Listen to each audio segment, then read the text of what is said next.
Glenn.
Hearing you live.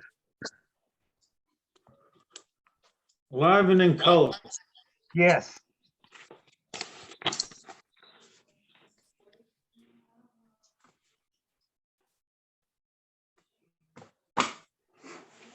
How we all doing? Well, not too many participants tonight. No? Oh, you're gonna have to add some girls or some music. Draw other people in. That'll do it.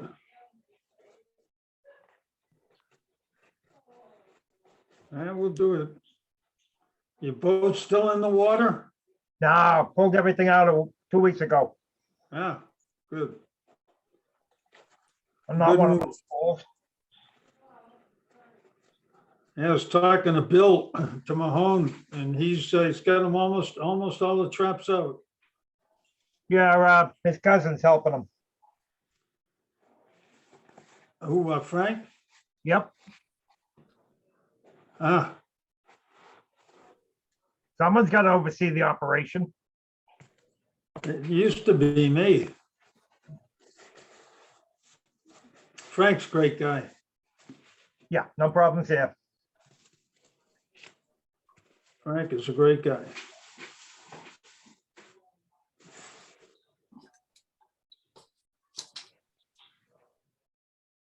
Go on mute. You know what? There's another meeting going on tonight too at 7 o'clock. The Friends of East Point. So that might take away a few That would take away quite a few. participants.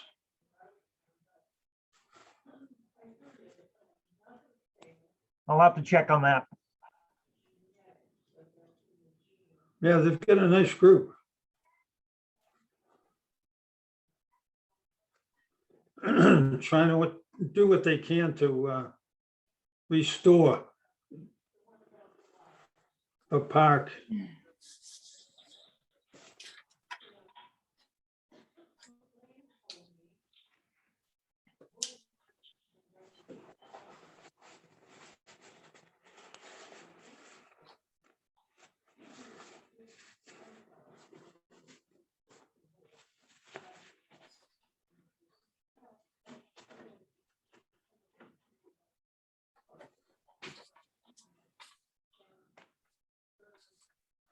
We have a slow start here.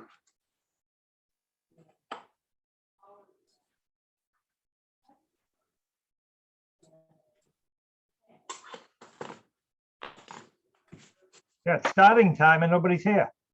Yeah, well, Board of Selectmen's here.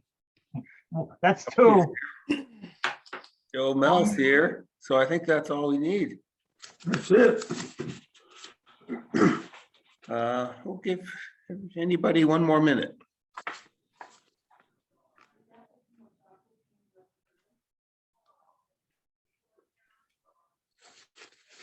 All right, it's 6:31, so let's get started. So the Wednesday, November 3rd, 2021, joint Board of Selectmen and Board of Health meeting is now in session.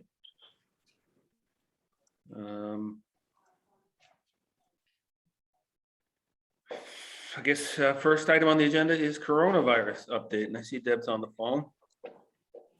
On the Yeah. call, rather. I am. So it's very interesting. For the month of October, we had a total of 7 cases, which is actually less. This is the first month it's less than it was last year. Last year we had 13. So what's interesting now about the cases that we're getting, 2 of the cases that came in antigen positive, which is the rapid test that you often see if people go to AFC Clinic in Swampscott. So they're followed up always by a PCR test. And both of the PCR tests came back negative for those positives. So they are considered negative because the PCR is still considered the gold standard. Mhm. So, I mean, they were very happy, of course, to hear that. The other interesting thing is, so we had 9 reported, 2 converted to negative after the PCR. 4 of those cases we were not able to reach, and that was after multiple phone calls, texting.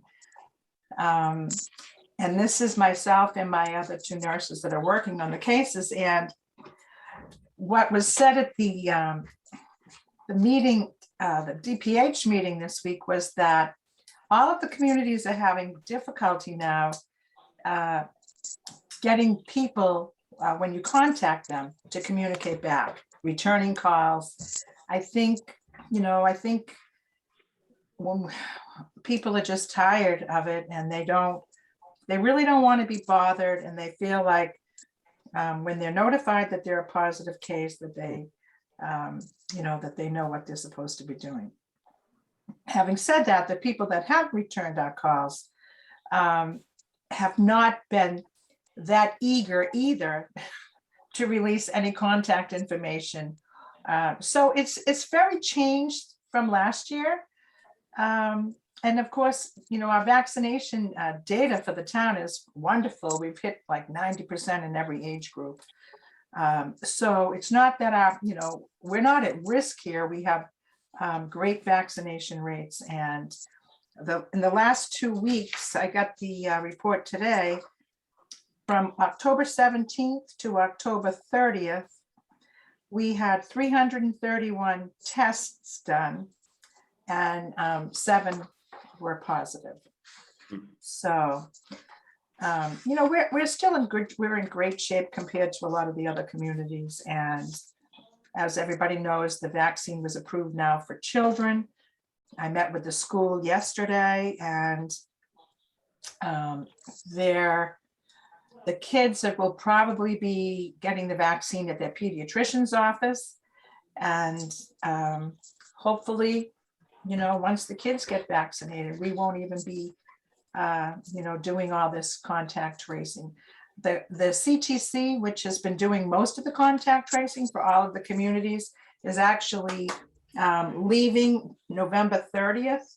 That was run by partners, so that has been disabled. That whole group they were doing all of the contact tracing for most of the other cities and towns. We never used CTC because our numbers really didn't warrant that.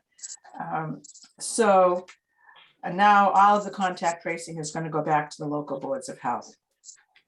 And there's been several letters to the state from other communities saying that was really unattainable, that because the public health departments don't have a lot of staff, that they would not be able to keep up with the numbers that are still coming in if they require us to continue to do the type of investigations that they currently are asking for. So more to come on that. But that's about it, really. That's all I have.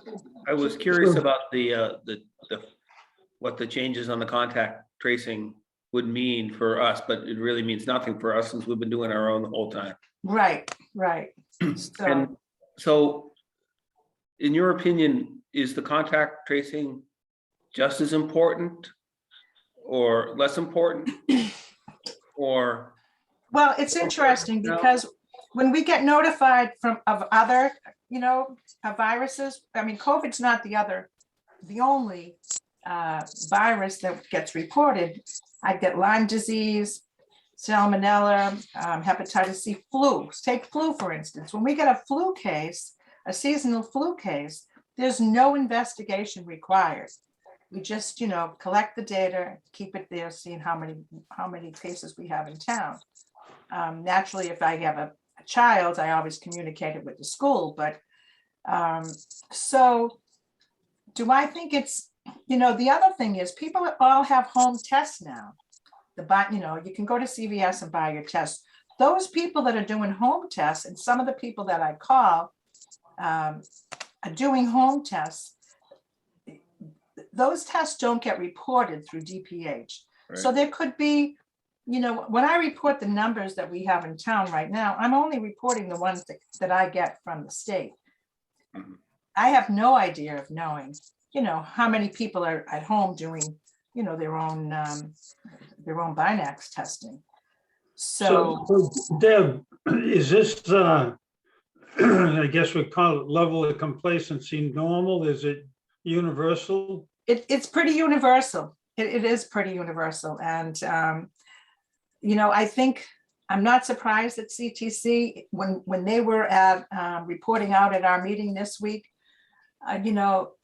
they would, the head of the CTC was just saying at this point, they're having, because they're covering all the larger cities too, nobody's answering them either. So they said to us, make 3 phone calls, then text, and then, try to snail mail some guidelines. But in reality, that's not going to happen in the big cities. I can't imagine the local boards of health sending, guidelines to they're still getting quite a few cases. I think the focus now should be on the school age kids. The boosters for the older people right now.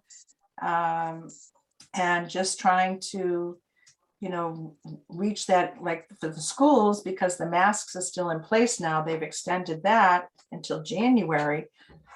If they can get the kids 80% vaccinated, then there's a chance that the kids won't have to wear the masks in school.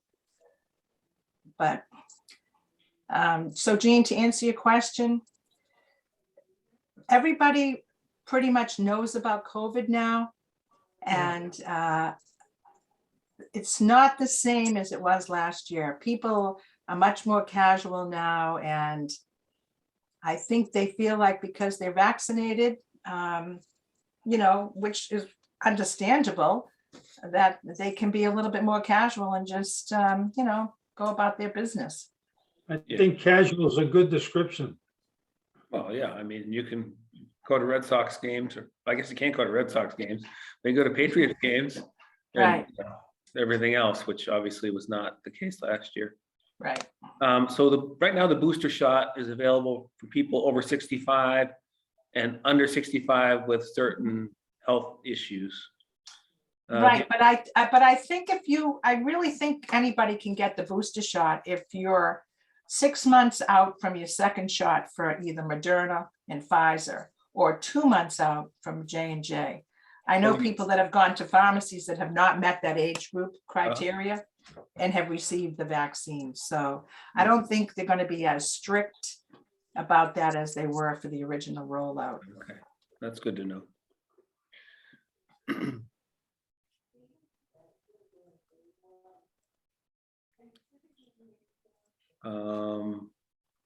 Anything else on coronavirus, Deb, or I don't know if John's on the phone, John Coulon?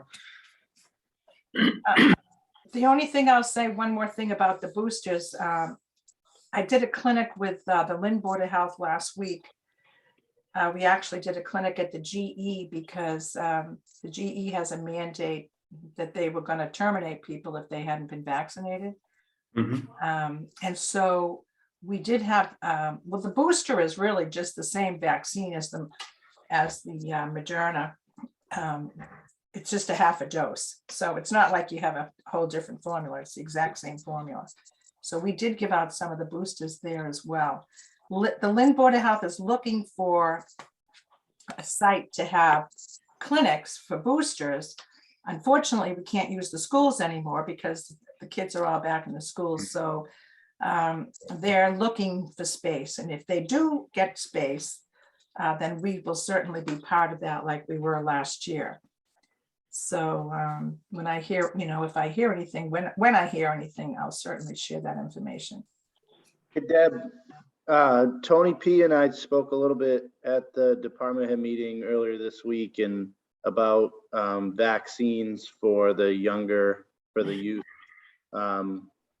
and how we could, as a group, maybe help get the message out to residents about it.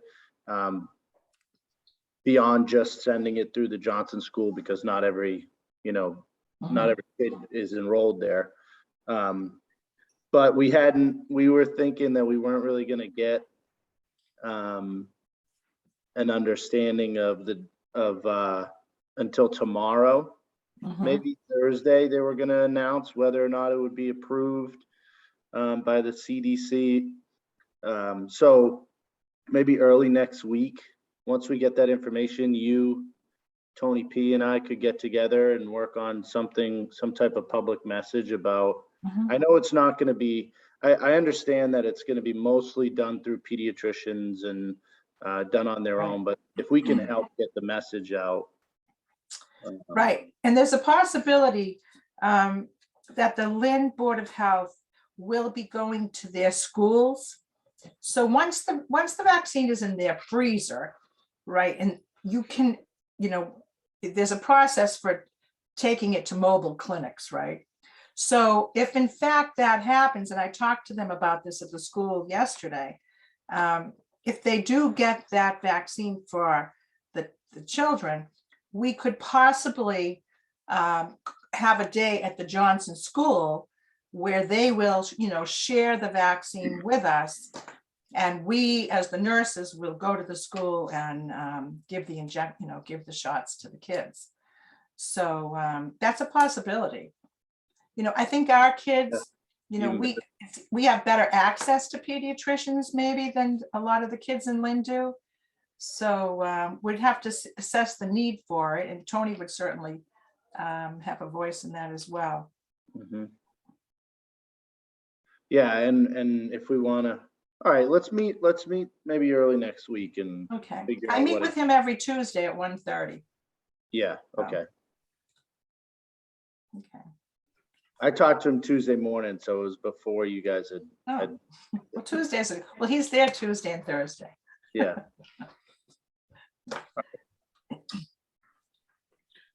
All right, thanks for the update, Deb. You're welcome. I'm going to sign off because I have stuff going on here tonight. All right, well, thanks Okay, for bye. taking the Thanks, time. Deb.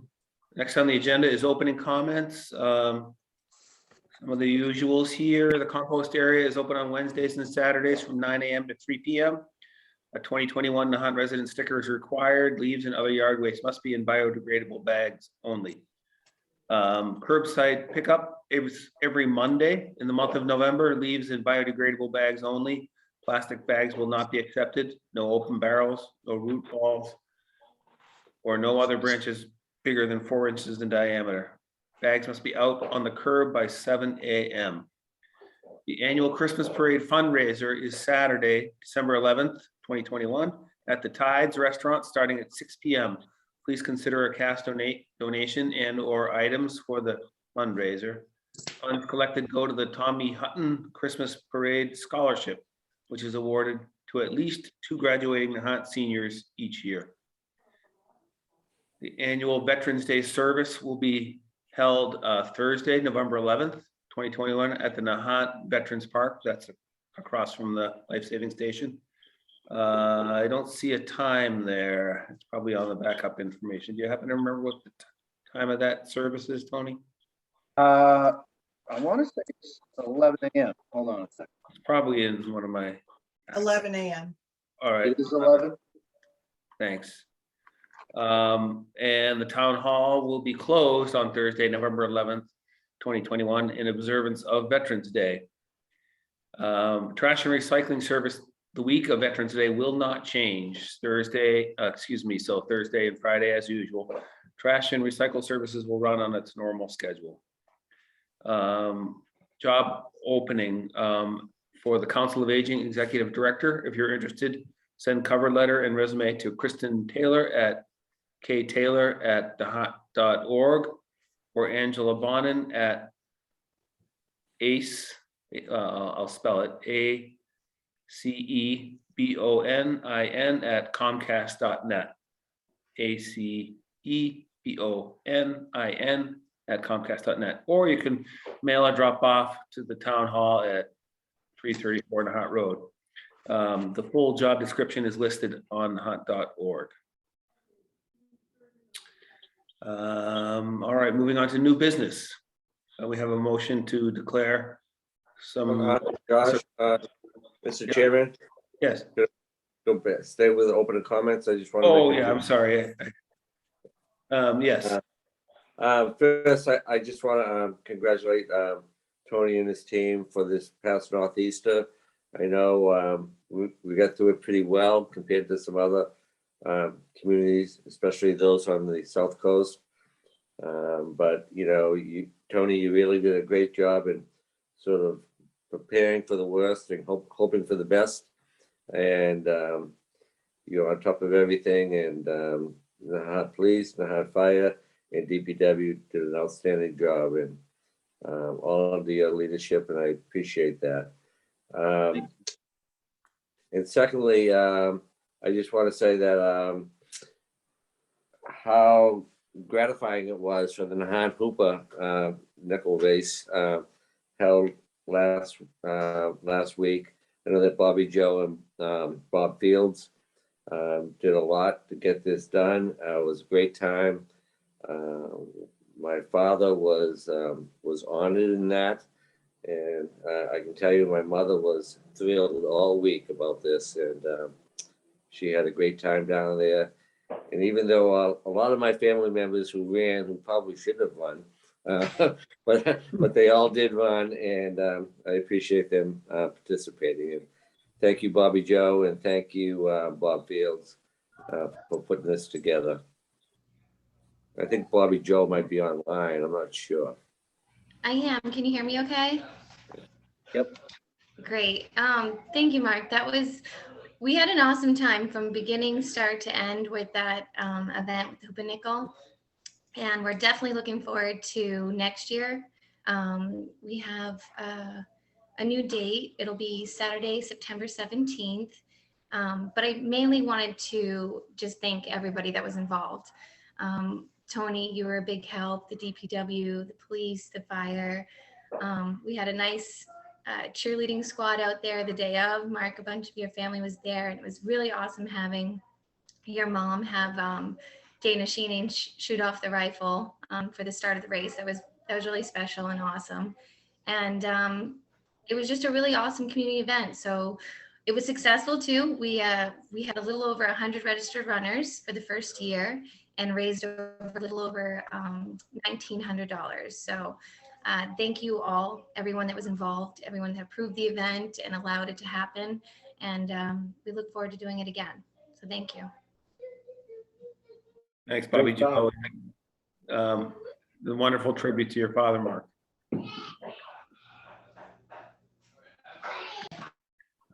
Anything else? Any other new comments? Gene, do you have anything?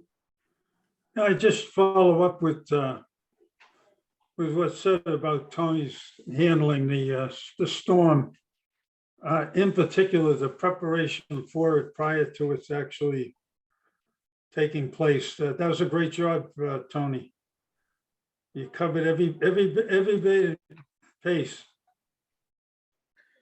We have a great team. They all do all the work on the ground.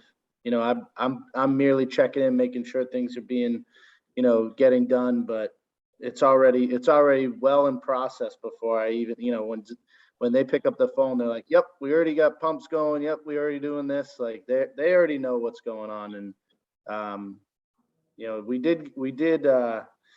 we got lucky and only had a couple power outages. We did have some phone line issues, but, as far as stormwater goes and drainage, we fared really well. And the town, was cleaned up pretty quick afterwards too. So like Mark said, we were prepared for much worse, and luckily we didn't get it. So No, that was excellent. Hey, one other thing, if I can, just a quick one.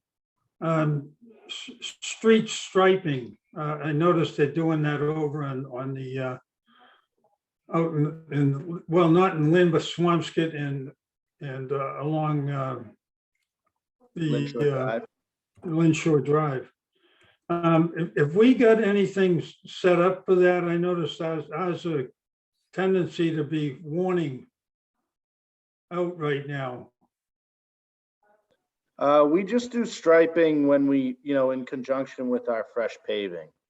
We also repaint our crosswalks every year. So, whichever streets get paved will get striped. Okay, now it's just starting to wear a little bit. In fact, a lot. Well, if it needs to be touched up in certain spots, I'm sure we could add it in. It's just, good to do it with a fresh pavement at the same time, Yeah, no, I'm sure. Even Lynn Shore Drive, they didn't just restripe. They milled and paved that entire strip, and then they're putting in the lines afterwards. Yeah, they did a nice job. Did you notice the bike lanes? I did. Yeah, that's scary. It's pretty tight in certain spots there. I haven't seen them yet, but I'm looking forward to it. It's a treacherous stretch to bike, I can tell you that. It actually disappears in some spots. Yeah, No, the new bike lane goes the whole length of Lynchburg Drive. I looked at it today, it's on both sides. The incoming is a little worse than the outgoing, but I'm really glad. I mean, they didn't have much to work with, but they did a pretty good job doing it, I think. They did. They really did a nice job. yeah, I'll go check that out tomorrow. All right, let's see. Next on the agenda, unless there's any more opening comments, is new business. So opening comments going once, Gene, Mark, Tony. All right, so let's move on to new business. We have some surplus equipment. I move to declare the Roscoe Deluxe Roll PC-11 paving roller as surplus equipment, and that the equipment be placed on muni bid for auction per Mass General Law, Chapter 30B, procurement law. Second. Any discussion? Gives you a chance to buy a steamroller, I guess. All right. You have the biggest driveway, Josh. All right. Any further discussion? Hearing and seeing none, roll call vote. Gene Canty, aye. Mark Cullen and I. Josh Andrew, aye. And we have a big appointment here. A motion on that. I move that the Board of Selectmen approve the appointment of Glenn Sanfey as the Assistant Keeper of the Lockup at the Nahant Police Station, effectively November 3rd, 2021. I seconded. Discussion. I see that Chief Furlong's on the call as well as Glenn Sanfey. So, Chief, you have a few words to say? I do actually. I'm happy that you guys accepted this. Glenn is a lifelong resident of this town of Nahant. He's got aspirations of becoming a Nahant police officer. I have aspirations of hiring him as a Nahant police officer when he becomes of age. He's 18 years old, but he's much wiser than he actually lets on to believe. Very mature for his age. I think that this is a perfect step for him to come into the field and learn certain things of the job itself. And he's off to a great start to a great career. That's good to hear. I know Glenn's had his pulse, had his finger on the pulse of Nahant since at least age 12. I hope I'm not cutting you short, Glenn. Yeah, do you want to add any words, Glenn, or do you want to stay muted? It's up to you. Yeah, sure. Well, thank you to the Board of Selectmen for the opportunity to do this. Thank you, Chief, as well. And I look forward to serving the town and helping in any way that I can. Great, excellent. I'm sure Happy to have you. Excited. We're excited to have you, Glenn. Definitely. All right, so you guys sounded like we were going to vote yes, but we still have to do that. So any further discussion, Mark or Gene? Just congratulations, Glenn and Chief. Great appointment here.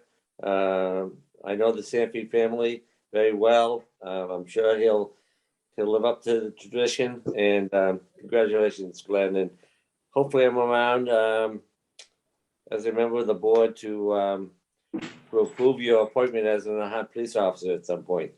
So. Thank you. Congratulations, Glenn. Thank you very much.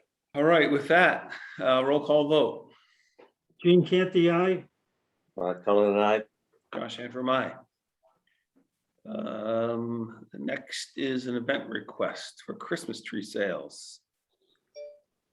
I move that the Nahant Board of Selectmen approve the event request for the 25th annual Tommy Hutton Christmas Parade on Saturday, December 18th, 2021, starting at 6 p.m.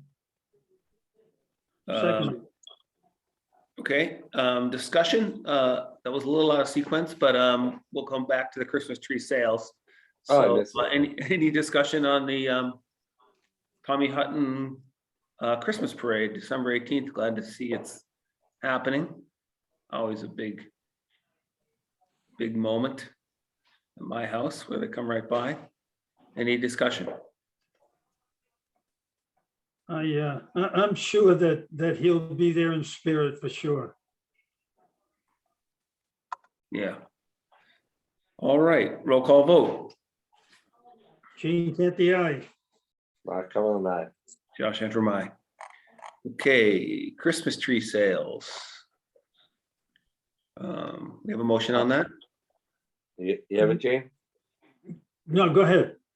I move that the Nahant Board of Selectmen approve the event request for the Johnson School PTO Christmas tree sale at Lowlands parking lot, November 26th through December 19th, 2021, until trees are sold out on Thursdays and Fridays from 6 to 9 p.m. and Saturdays and Sundays from 9 a.m. to 9 p.m. Seconded. Discussion.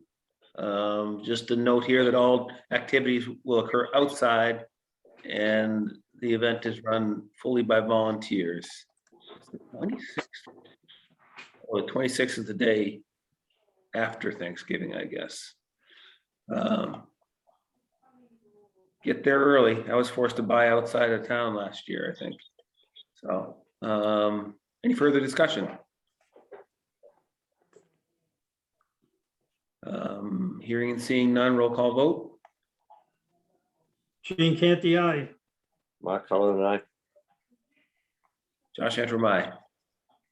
I forgot to mention that the Christmas parade will form on Cliff Street. This is the Tommy Hutton Christmas Parade between 4:45 and 5:45, and will start promptly at 6 p.m. That's the Christmas parade on December 18th. Ongoing business. We Mr. authorize. Chairman, Yes. before you jump to ongoing business, I forgot to mention our librarian Sharon Hawks is on the call, and I know she wanted to talk quickly about a couple upcoming events, if you don't mind. Yeah, by all means, Sharon. Hey, Go thank you ahead. very much. Mainly there's just one thing because it's coming up soon. On Saturday, November 13th at 4 o'clock, we will revive our Independent Author Day, nicknamed Indie Author Day. It's a chance for local authors to read and make their work available for purchase and signing. We ask each author to come in and read just an excerpt, 5 minutes, only 5 minutes to wet your whistle, to see if you'll be interested enough to purchase. And it's a great time for everybody to come together and hear your neighbors who are writers and what they're writing and what they're thinking about. The authors this year include David Liscio has a new book out, and Dr. Terrence Murphy. So I think we have about 7 or 8 people already signed up for that. If you're interested in being an author at this event, please drop me an email at shawks@nahant.org. But we'll love to see you there on Saturday, November 13th at 4 o'clock. Thanks. Great. Thanks for hosting the authors again. Yeah, it's fun to revive that one after COVID. We weren't able to meet. Yeah. This time we're meeting. Should be fun. Great. Thanks for the update, Sharon. Thank you. Thank you. Okay. All right, so ongoing business. First topic is to authorize the town administrator to sign a contract with Pigioso and Sons for the sewer main project. I move that the Nahant Board of Selectmen Selectmen vote to authorize the town administrator to sign the contract with P. Gioso and Sons for the sewer main project. seconded. Thanks. So Tony, we got a copy of that contract that I assume you'll be signing. When do you think they'll get started? So they'll be starting next week, Monday. You'll start to see tree protection along the median in the Lynnway. After that, shortly after that are test pits in the Lynnway and starting to put together the bypass shortly after that. So we'll have like a formal 3-week look ahead schedule, probably in the next week or so that we can provide. I can forward over and we can talk about it at the next meeting. But the bypass should be up and running, by the end of the month, which is huge. Can't wait to have that going. And then the project schedule, this is probably the final project, the substantial completion date is like April, sometime in April. So, but getting that bypass up and running should relieve a lot of our stress. Right. So once the bypass is in place, we don't have to worry about breaks in the line along the Lynnway. Yeah, unless we have, anything can happen, but unless, unless it's like an accident or a severe cold, but we should be in good shape, so. Yeah. And that, oh, sorry. Go ahead, Mark. No, go ahead, Josh. I'm sorry. I was just gonna say, I did notice that the end date was a little further out than I expected, but I guess we can go over the schedule. Because we had been talking about trying to meet the January 1 completion date, but I guess we don't need to meet that necessarily, and the end of April is kind of the drop dead date, right? Yeah, DEP's been, the big concern there is meeting the requirement of the administrative consent order, and DEP's been part of this process through and through. We had our kickoff meeting last week at the town hall, and DEP was there. We talked through the whole schedule, so they're fully aware of the progress that we're making and the dates, the new substantial completion dates. So the town have moved as fast as we possibly can, and now it's just a matter of the contractor getting the job done. Yeah, so that's great. It's great that this will get started next week. And again, thanks to everybody who showed up at the special town meeting a few weeks ago to authorize the additional funding we needed, and excited to get it started. Been a long time coming. Yes. I'm sure you and Zach will sleep a little better once we have a new pipe. We all we all will. We all will. Okay. Any other? Oh, Mark, you had something you wanted to say? Good questions, Tony. So the bypass will begin at the manhole by right at the rotary. Yes, right in that area. And what they're going to do there is actually create, once the bypass is gone, they're going to leave the T in a manhole. So in the future, we have like another shut off or a bypass connection pit, there if it ever needed to. I was going to ask that. So that bypass is going to run from that manhole all the way to the treatment plant? Yes. Is it going to be on the sidewalk or in the gutter? Where is that going to be? Most of it, I think, is going to be in the median, because they're going to be, I guess, probably up until a certain point, they're going to be in the median. Then they may shift over to the sidewalk as they get closer to the treatment plant. But they did say that they might have to change that plan depending on what DCR says and where they want the bypass to stay because of snow removal operations and things like that. I see. So that makes sense. So it'll be in the median of the Lynnway. So they'll have to cut across the street and then take it down there. Makes sense. Okay. The only other thing, I looked at the contract today, looked great. I see that there's payment and performance bonds in place. This doesn't require MBE, minority business enterprises, or women business enterprises, I don't think, does it? Dan, do you know? You took a closer look at, you're on mute. Yeah, there was a clause in the contract that called for the compliance with all those sorts of those federal laws, pretty much, and state laws. So I'm not quite sure it was the actual language that you mentioned, Mark, but there was definitely language requiring conformity with that, with those laws. Yeah, typically there's, I think it's 10% minority business enterprise and a 5% woman business enterprise. I'm not quite sure that applies to public works type construction, but I'm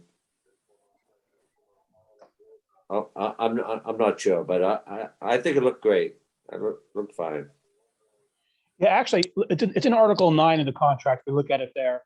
Okay. It references the MBE and the disadvantage. It's actually disadvantaged business enterprise participation. So yes, it is in there. In case you guys want to look at it, it's on page 6 of 10 of the main contract. Okay. I mean, typically the contractor will submit who they're using for those services prior to the contract. That might be in somewhere in the bid documents. I have not seen that in the actual engineering contract. Okay, great. Well, I'm excited to get this project started, and like Josh said, once that bypass is in, we'll be a little bit more comfortable this winter. And most of their laydown area is actually going to be in Lynn. We did give them the okay to use the compost site for temporary, soil material storage when they dig the test pits.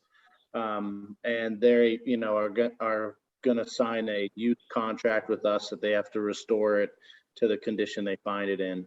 But, we shouldn't have to worry about like a lot of construction equipment and traffic in town other than that. So it's another plus. That's good. Now, has Geoso started their contract with Lynn on their storm drain work that they're doing? I don't know. I don't know if they've signed a contract or not. And I think that job, they'll be starting that job once they're done with us. They're going to be starting in the spring. So if they haven't signed it yet, I'm sure they're close. Okay, great. Well, good job. I'm glad this is finally beginning to happen. On to the next thing. Yeah. It's like Coach Belichick says, right? You get one thing, it's on to the next. Yeah, this was definitely a big one. So any further discussion on the motion? Hearing and seeing none, roll call vote. Gene Canty, aye. Mark Cullen, aye. Josh Hedrum, aye. All right. Town administrator. Oh, excuse me, town administrator 2021 goals and updates. So just a reminder for folks, we had sort of 4 categories of goals for the town administrator for 2021. Technically, March of 2021 to March of 2022 is sort of the period of these goals, but we had 4 categories and we reviewed 2 of them already. So this is the 3rd category. And this is under general governance is the category, if I remember correctly. And there's four goals here. I guess I'll just read the 4 goals and then we'll come back and go through them. Goal number 1, make timely appointments to all boards and committees as specified in the special act and or directed by town meeting. Goal number 2, develop and maintain annual goals and objectives for all department heads and perform annual performance evaluations. Goal 3, provide a safe and effective and cordial work environment for all employees. Goal number 4, continue COVID-19 action plan. So those are the 4 goals. Let's start with number 1. I know, Tony, you and I talked about this earlier today, and sounds like some good progress has been made here with the clerk and our summer intern, Olivia Cook. Do you want to provide some commentary? Yeah, we've met with Diane too a little bit today, and we have a meeting scheduled for next week. We've actually made about 20 appointments in the past year. Some of those now appointments generally apply to committee appointments of volunteer boards, appointments on elected boards, appointments for employees. I would say of those 20, about 10 of those are either elected boards or appointed boards. And not all of them are my appointments. Some of them, like in the elected situation, we have to process those based on the bylaw, go through that with the Board of Selectmen and whichever the remaining members of the board with the vacancy. And that, I would say, that's probably one of our larger successes, is when that has occurred. We've done that we've created a process, we followed those steps evenly to no matter which elected board we're dealing with, and we do it in a timely fashion.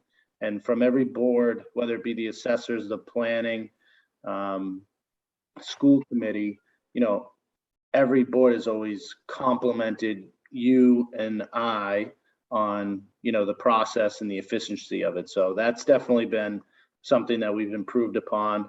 And then as far as appointments that I'm authorized to make, we've probably made 5 or 6 this past year.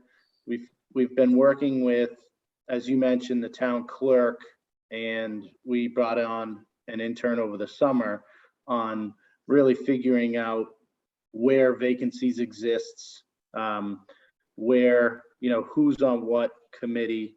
We have probably about 40 or more committees, and each one can be 3 members all the way up to 15 members. So we actually have a ton of spots, and each committee is a little bit of a puzzle, figuring out when's the last time they met, what's the contact info of the appointees, when were they appointed, what's their term length, have they taken their open meeting law training, have they taken their conflict of interest training, have they been sworn in.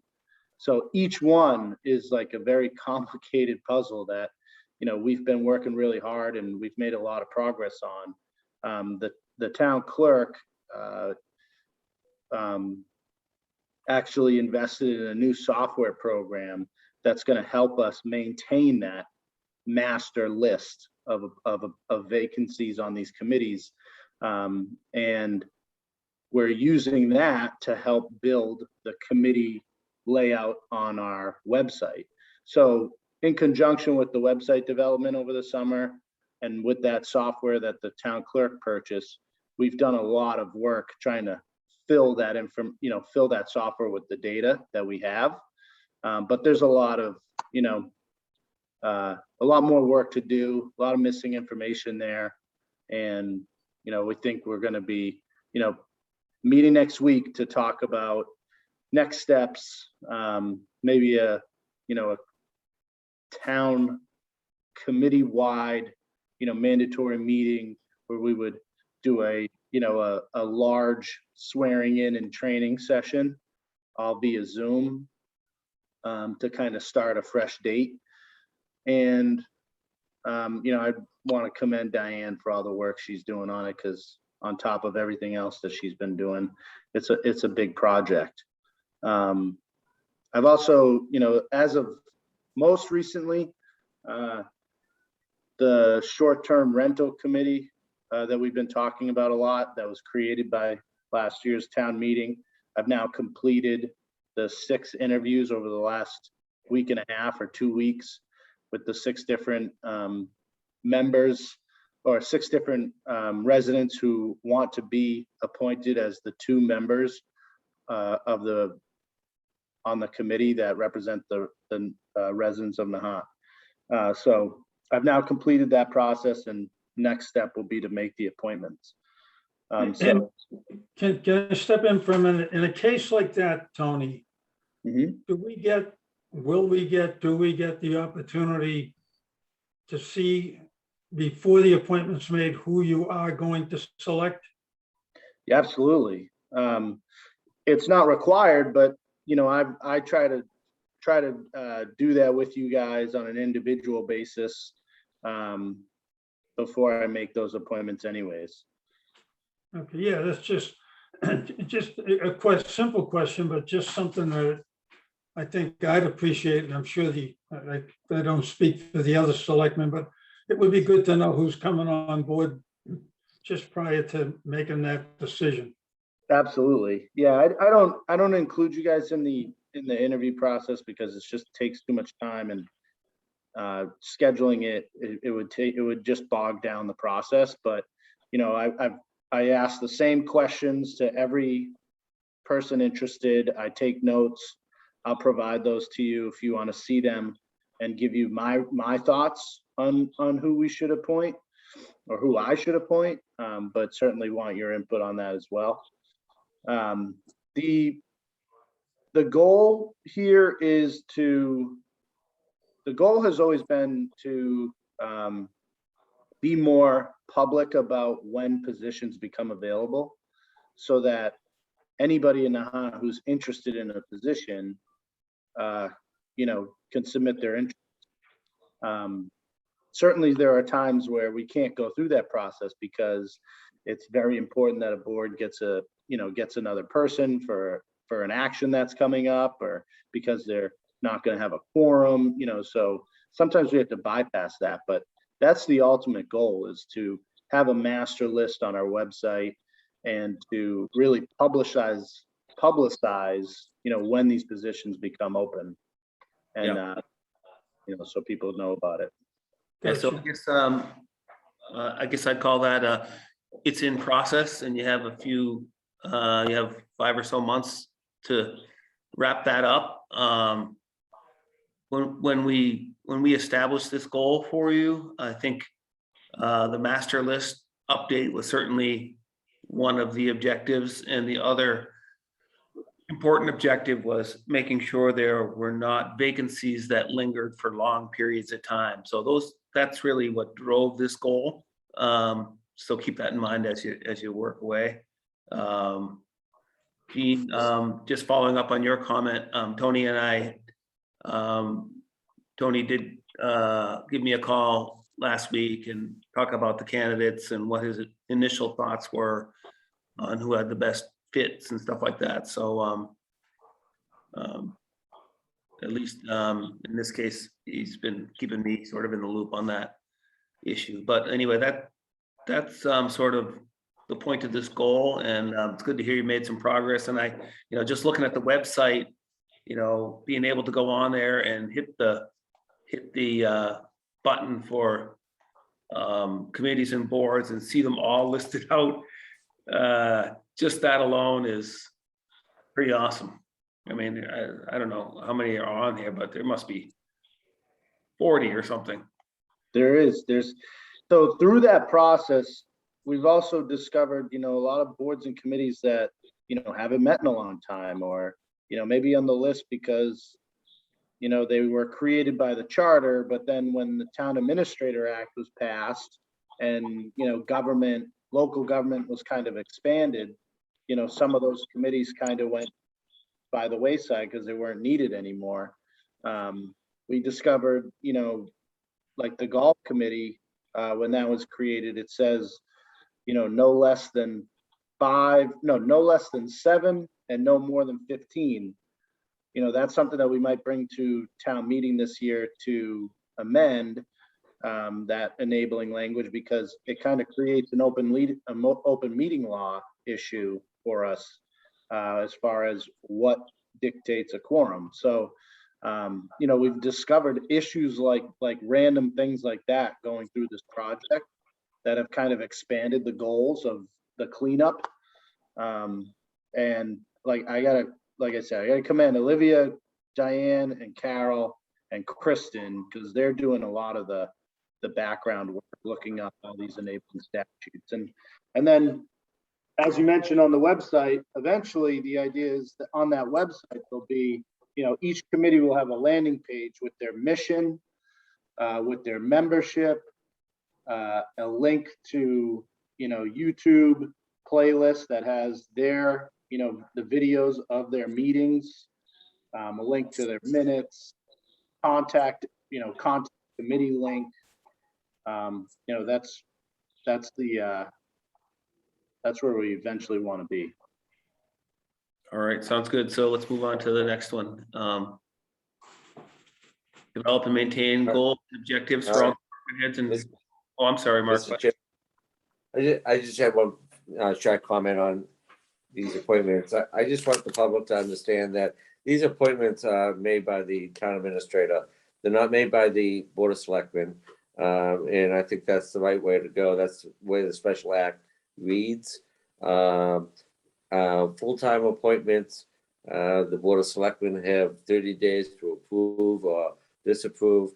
But the appointment to the boards is solely up to the board, to the town administrator. I think he's been doing a great job this past year doing that, keeping us informed about who's applying and those types of things. And I appreciate it's really hard to get these positions filled. And Tony's been doing a pretty good job doing that over this past year. So, I appreciate it. And then there are times, as Tony mentioned, that there's conflicts between sort of the old charter or the bylaws and the special act. And Tony gave the example of the golf course committee. There are others like the personnel committee or something like that. And that's in our bylaws or charter. And it's like the special act, I think, it sets precedent over that. So I just Same want with- I think that I think there's a personnel board or something like that, and I think this, for example, the special act designates the town administrator as the personnel director. Right. So do you need a personnel board now when the special act, I think, in my opinion, trumps the personnel board? But those are the types of things that need to be looked at. But I'm only trying to point out that the separation of government here, that the town administrator is responsible for making these appointments unless they're appointed by the town moderator or something along those lines. The Board of Selectmen are only involved on full-time appointments. And we don't even make those appointments. All we can do is approve or disapprove. The town administrator makes those appointments. Yeah, the capital program committee is another one like that was created by the charter that Exactly. before there was a town administrator and a finance director and all, and you needed something like that, but they haven't met in probably 20 years. I don't know how long, but Diane's, our town clerk is on too. You know, Diane, I don't know if you want to mention anything on that project that we've been working on. Well, I can tell you the personnel board is part of the charter, which trumps the bylaws, which trumps the state laws. But like Tony said, that the committee that he mentioned recently, that hasn't met in 10 years. We have several committees that haven't met. Harbor Master Committee, I won't name all of them, but there are 40 committees, and maybe Tony and I are going to meet next week and look at maybe what committees we can put on to the town meeting to maybe either not make them committees, but make them clubs so that they're not under the jurisdiction of the OML, open meeting laws, and under the jurisdiction of the having to fill out the code of ethics every 2 years, because you know there are committees that don't meet that often. So, but I think there was a bylaws study committee, and there's 2 people that holds 3, that maybe it's time to get them back involved. I know my assistant Carol Nelson's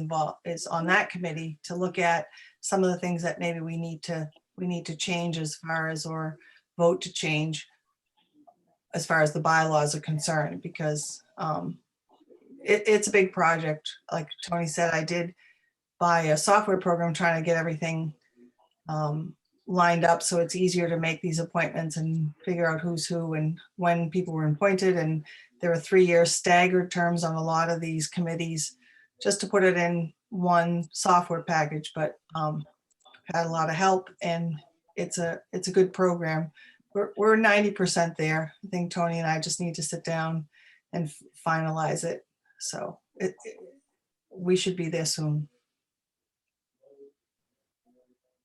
Thanks, It's like weed in the garden. You Oh, know, it's like peeling an onion. So anyway. But I do Is recommend maybe- that because it makes you cry, or is that? Yeah, that too. But I do recommend maybe taking a look at the bylaws committee and saying, what do we Yeah. need to change? Because like Tony said, since the Town Administrators Act, you don't need some of these committees. And, you know, by state law, they're supposed to be appointed. A lot of these committees are either 1 year, which means that you have to write them an appointment letter, swear them in every single year, or they're a 2-year, then it's every 2 years or every 3 years. And some committees I know, because in working, trying to fill this program and having the starting point, I've talked to some of the committee members or chairs. They haven't met in 5 years or 10 years because there's been no need to. So that's where maybe we take a look at, and like at the town meeting, we at the end, we vote on a group of committees that maybe we need to take a look at those and see if they need to be committees or clubs, or just kind of narrow it down a little bit. So just my opinion. And Tony, last comment, I'm not questioning whose responsibility it is or isn't on making appointments, just that I would like to know who is getting appointed before they do. I don't think that's asking a lot, and I think you said you'd be glad to do that. Absolutely. I mean, you know, even though it's not required, I think, you know, the 3 of us should be coordinating on that regardless. And, you know, that I'm open to your input on those, you know, applications. So I think we've done that pretty well. I do need to set up a time to meet with each of you on, you know, recapping the Airbnb. Yeah, we've been doing pretty good with that. Great, excellent, thanks. And like I said at the beginning, especially with the elected boards, I know you know, when we've announced it, we've given people 2 weeks to submit, we've provided those, you know, letters of interest to each of you. You've had an opportunity to talk to them on a one-on-one basis. Then we have an open, transparent, you know, vote at the meeting, and We developed a form that you guys sign, that the other board signs. We even started doing it through DocuSign electronically. Diane saves it like that. That seems like a small thing, but there's a lot of coordination there, and the record keeping of it, that's I don't know if we ever did anything like that before in town. So that's a huge improvement on that side. Yeah, it makes, Tony's done a great job of putting that form together so everybody votes on it. And then there's a paper trail and a record for us to keep on who's been appointed, and so that there's no issue after the fact. And all those records are in my office and in Tony's office, and it's a nice, clean program. Diane said it best earlier today. Is like, that stuff, you don't need it until you need it. So, down the road, a vote by a committee is challenged, and the people who took that vote are challenged as to whether they're sworn in and have done their training. We want to make sure we have all that stuff on record, so it's an important step of the process that we're trying to improve. Great, thanks. Sounds good. Let's move on to the next goal. Develop and maintain annual goals and objectives for all department heads and perform annual performance evaluations. I know we talked about this, Tony, a little bit earlier today. Again, this is, there's still time to do this. I think it's the board believe this is an important goal. Just as we're doing exactly that for you. I think it's good for the employee, it's good for the town. And so that's why we add that goal to your goal. Did we set a date for this?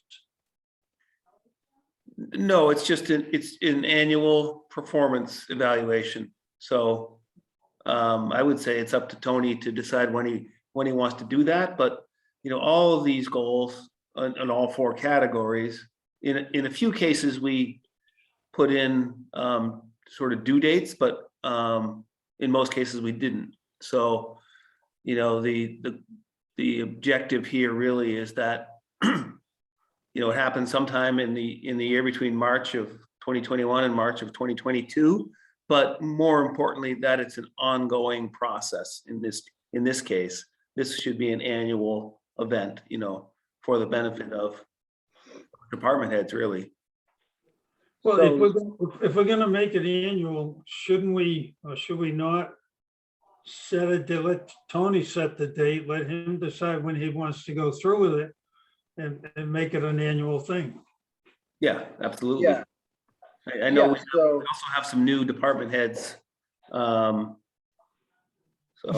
in the cases, they might not be at their 1-year anniversary yet, but it's still important to get it scheduled.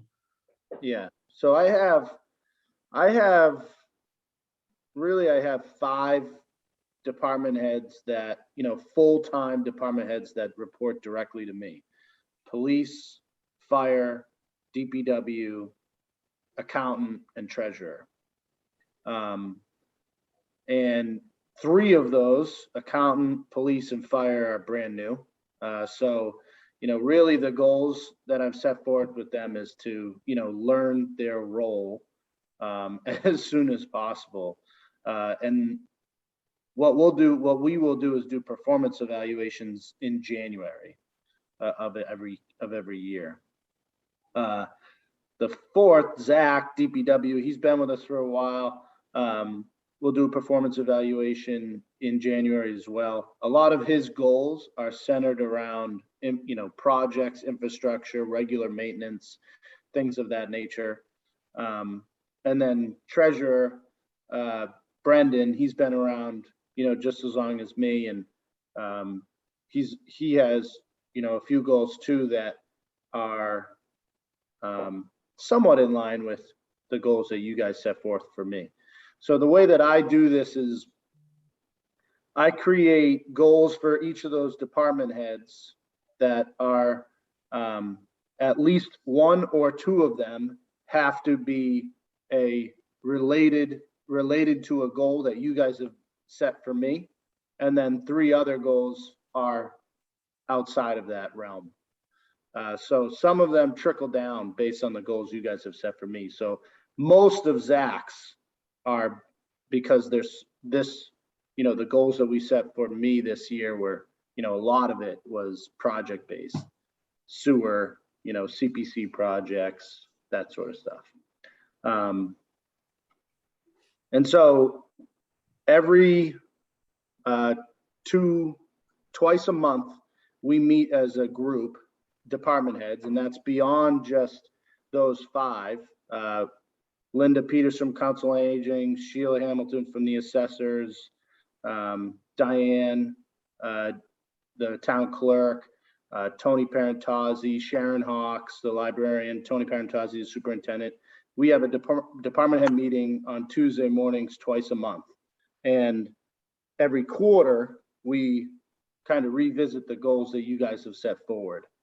And then in January, I'll do a personnel evaluation with the 5 that report to me directly on the goals that I've set forth for them.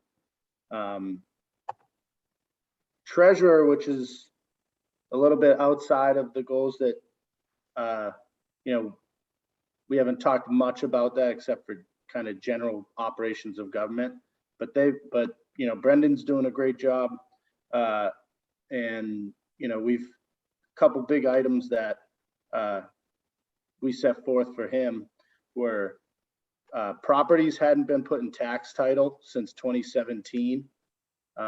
He's, taken on that project, and now all those properties that need to be in tax title are.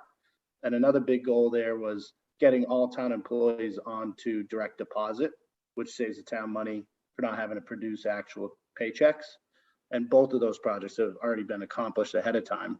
The goal for that was January. So, for Zach and Brendan, the 2 department heads that report directly to me that have been here, for a lengthy time, they've accomplished a lot of the goals ahead of schedule for this year. And the other 3 are, doing a great job learning their roles and coming aboard. So it's ongoing, but we're in good shape. Yeah, that sounds good. And That's excellent. choosing January as the annual performance evaluation time sounds good to me. I'm satisfied with that. I don't know if you had anything to add, Mark? No, I think he's doing a great job with that. And I like the fact that sort of the goals that we set, he tricked they're part of the department head's goals, and I think it's perfect. Doing a good job. Yeah. Perfect. All right, so goal number 3. This one's a little bit of a soft goal here, but provide a safe, effective, and cordial work environment for all employees. Well, soft, but probably my number 1 priority. When I first became town administrator, we had a staff meeting in the town hall, and I said right away, like, the number 1 priority of mine is that we respect each other and have a healthy work environment in the town hall, and that every resident that comes in here feels welcome and helped. And anything else, we can deal with, we'll figure out, we'll work our way through, but that is the number 1 priority, and it's, a 0 tolerance policy of mine. And so, over the last 3 years, we've had a lot of changeover and a lot of new faces come into roles.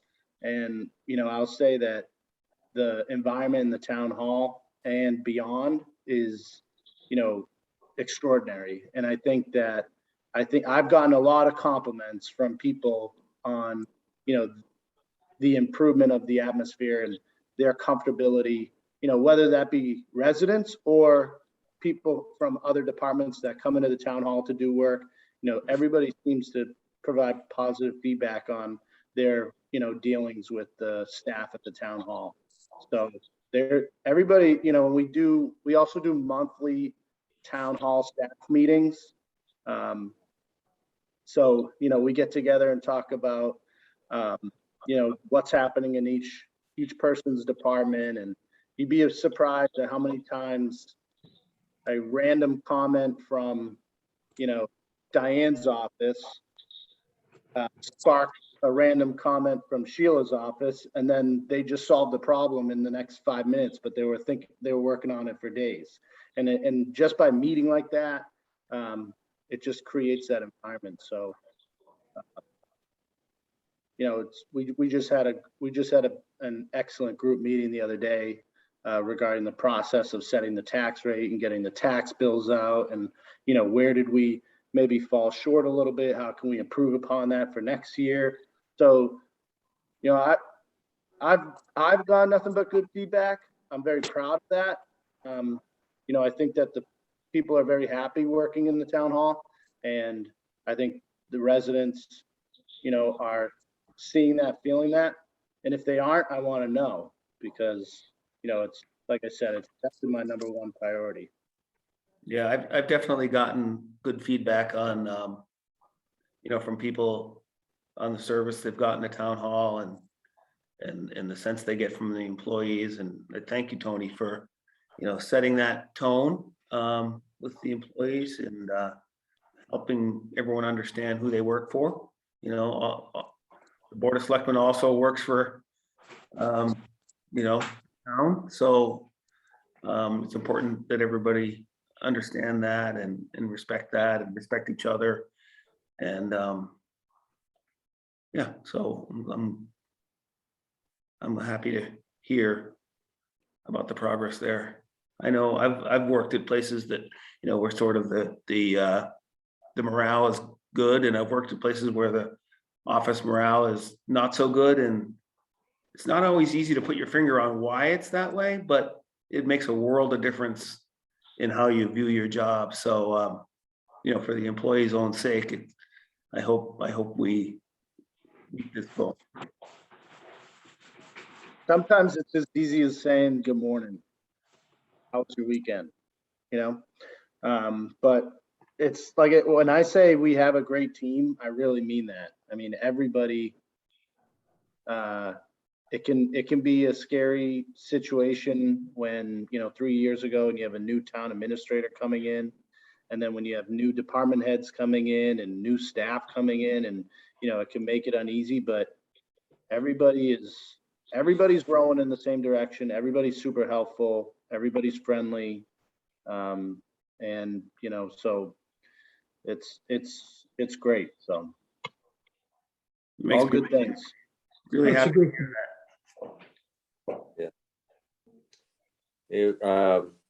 A great team is built on respect, and I think that when everybody on your team respects one another, good things can happen. Doesn't mean you can't have a meltdown once in a while, though. Let people know. It happens. It happens. We're all human. Right. Okay, fourth and final goal, continue COVID-19 action plan. So that certainly seems like that's been moving along. And you have any commentary on that, Tony? No, I mean, when we made this goal, we were a little bit more in the middle of COVID and not really knowing what the future would bring. Since that time, we've remained, one of the lower communities as far as positive rates. We've remained as one of the top communities as far as vaccination rates. We as far as like public events or things of that nature, we've followed every guideline possible that has led to the lack of any transmission of the virus during one of those events. The school hasn't had one passing of, there's been students that have tested positive for COVID, but never has that transfer occurred in the school. Same thing with the town hall, never has anybody, passed it on within the town hall. So, and even at our, probably our largest indoor event, the special town meeting, we were set up properly and, didn't have any issues there. So, it's kind of slowed down because so many people are vaccinated now, but yeah, we're still following suit with, the progress we've made. I just want to add that, these goals were established last March, and, to me, the shining example after that date was the town meeting we had down at the Flash Road Playground, the biggest town meeting attendance ever. And, you and Diane and everyone put on, went off without a hitch, unbelievable organization. So and I know there's still, hopefully I'm using the right acronym, but ARPA money that you're looking into to help refurbish some of the funds that we've spent during that time. So all good. Yeah. From Thank you.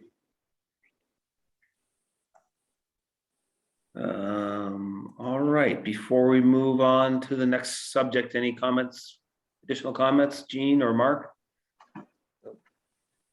No, I'm good. It's a great report. Yeah. So we'll plan on doing the fourth and final set of goals on November 17th. Next item on the agenda is Northern Strand Bike Lane Lynnway project discussion.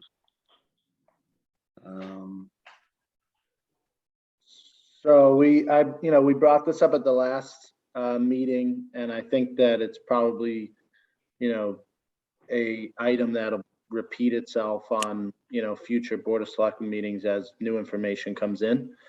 Since our last meeting, I've been invited to do a site walk with DCR on November 15th.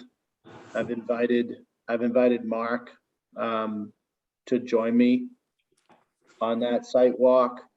And then we meet on the 17th. So Mark and I can provide a report from that site walk at the next Board of Selectmen meeting.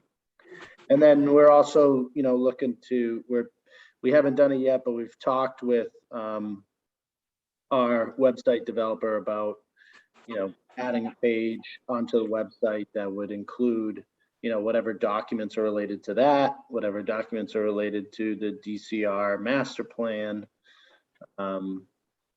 Parkway master plan as well. So. Yeah, that'd be good. Those links that you sent earlier today were pretty interesting. The losing one lane of the Lynnway is a little bit scary in terms of what that might mean for traffic, but the other, the graphics looked awesome about what's planned for Market Street and really even what's planned for the Lynnway. It really, at least in the computer generated images, looks like great enhancements. There's like trees being added and looks great actually. I know it's tough to envision and understand the concept of it, but essentially the idea is to continue your 2 lanes of travel from, that you start all the way back at Bell Circle. Actually, even further, right? It's 2 lane. If you're coming from Boston, it's like all the way back to Revere. Like when you're passing Suffolk down, 2 lanes from there on, right? On 1A. So Yeah. the idea is, now you get over the GE Bridge, it spreads out to 3, you pick up speed, and then you get to the Rotary and it bottlenecks again. the idea, the concept of DCRs is keep it 2 lanes and just keep that same rate of speed the whole way. So, mentally, as we try to envision, what that impact is going to be, it's scary and it sounds like it's going to slow everything down. But I bet you if you did a time of travel study before and after, it won't be that different. I know that's not a popular comment, but there is, reason behind it. Any change, Mr. Chairman, I think there's some concern, but I'm a big believer in this Northern Strand bikeway. I'm a big supporter of it. It may take some adjustment for everybody. It goes through a lot of communities, and every community is going to have to adjust to make these changes. And I'm hoping that we can do it too. So I think it can work. Yeah, I mean, I've ridden it from essentially Bennett Street, where it ends now, all the way into Malden, and it's pretty awesome. I mean, if I were commuting into Boston, I mean, it's got to be faster than driving. As you know, Mr. Chairman, I spend a lot of time in Charlestown now, and I can drive my bike back and forth. So, I'm looking forward to that. Yeah. All right. Great. So we'll look forward to what you have to say after the site walk. The next item is to review the 2021 town meeting articles. So we thought it was a good idea to go through all the, let's call them actionable articles from town meeting, make sure nothing's falling through the cracks and getting missed. And last meeting, we talked about splitting these up, since there are quite a few articles, splitting them up over a couple meetings. So what we have planned for tonight is to go through roughly the first half of the articles and get a status and update on progress of each of those town meeting votes. Tony, are you able to share your screen? I sent a slightly updated one, like just before this meeting started. Let me make sure I have the right one up then. That would be helpful, Josh, if you could do that, put that up. Yeah, the one from 5:13. No, like 6:25, like right before the meeting started. I didn't see that one. I don't have that. Oh, okay, shoot. Well, it's okay. Tony, it might have come from me. No, I sent one like right before. I think hopefully I hit the send button, but it doesn't matter. Let's use the one you have. And the edits were minor. It was mostly updates after I had a conversation with Diane about the ones that involved bylaw changes, as well as I also talked to Allison about, as you know, Tony, about the funding ones. Yep. So funding ones. So 1 through 9 are kind of the usual annual things. So I don't think we need to really talk about those. Mhm. So starting with Article 10, that was a $50,000 authorization for maintenance of the compost area. So I assume that the fund transfer has been done, but are we using that money yet, or? Yeah, we've pretty much spent most of it with all the work that we did down there ahead of the Wall That Heals event. We Yep. removed a ton of material and cleaned up the area. We'll probably see this come through again another year. there's still one large windrow of material on the, if you pull back there on the left side, kind of following the vegetation that separates the basketball court. And, you know, there's a lot of material there. It's actually we'll probably be able to spend the money a little bit more efficiently with that material because it's pretty much sifted through. Whereas the other material we had to get rid of, it's more expensive because there's a lot of brush, tree limbs, things of that nature. So, would you mind editing this like on the fly if that's possible? So that one becomes like sort of mostly complete or complete? well, that, as far as that 50 grand goes, that's complete. Okay. And then the recycling carts, the 75K was allocated for recycling carts. Those have been distributed, so I'm calling that complete. Yep.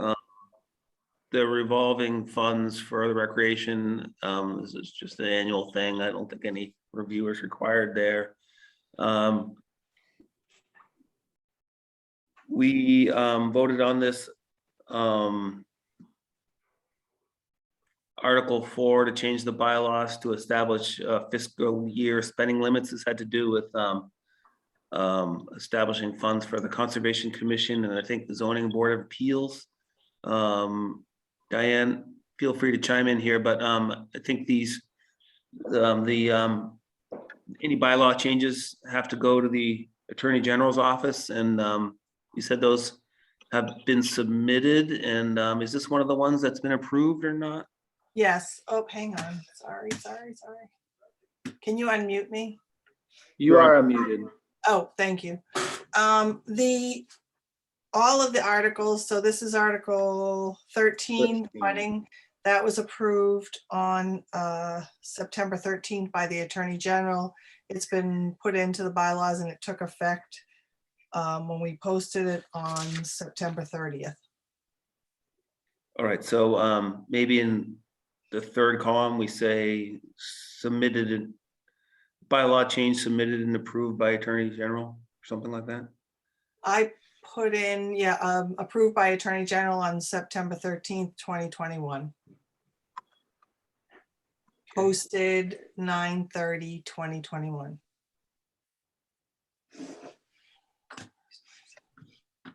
I lost you guys. Oh, here it is.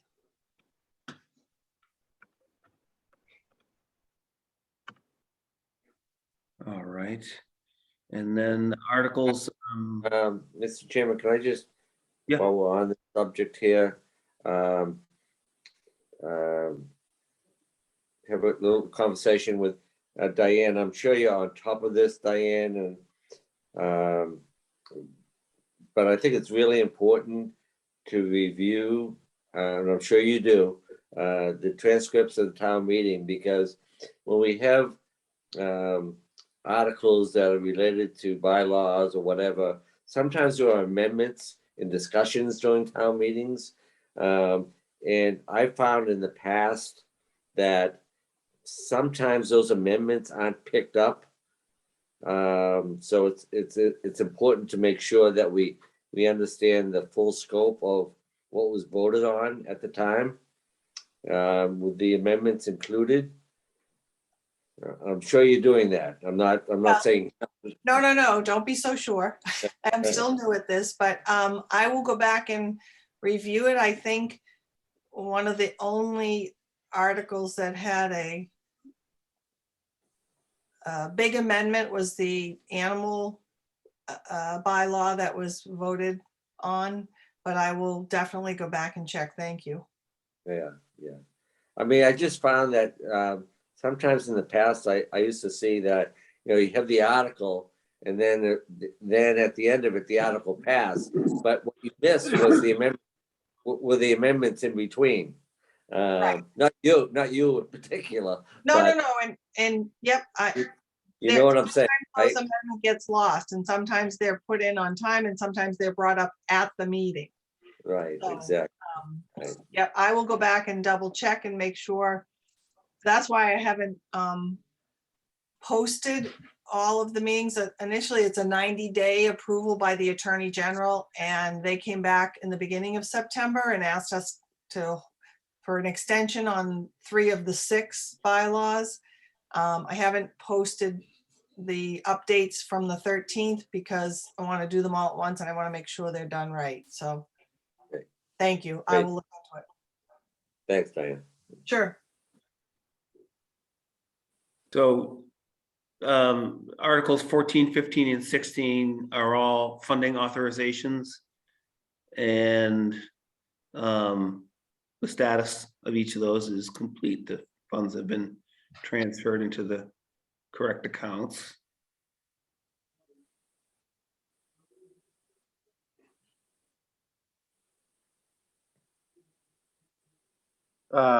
Article 16, paving.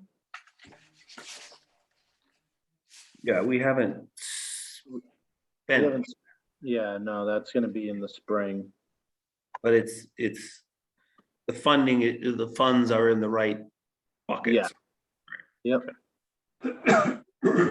Note, funds transferred, paving comes in the spring or something like that. yeah.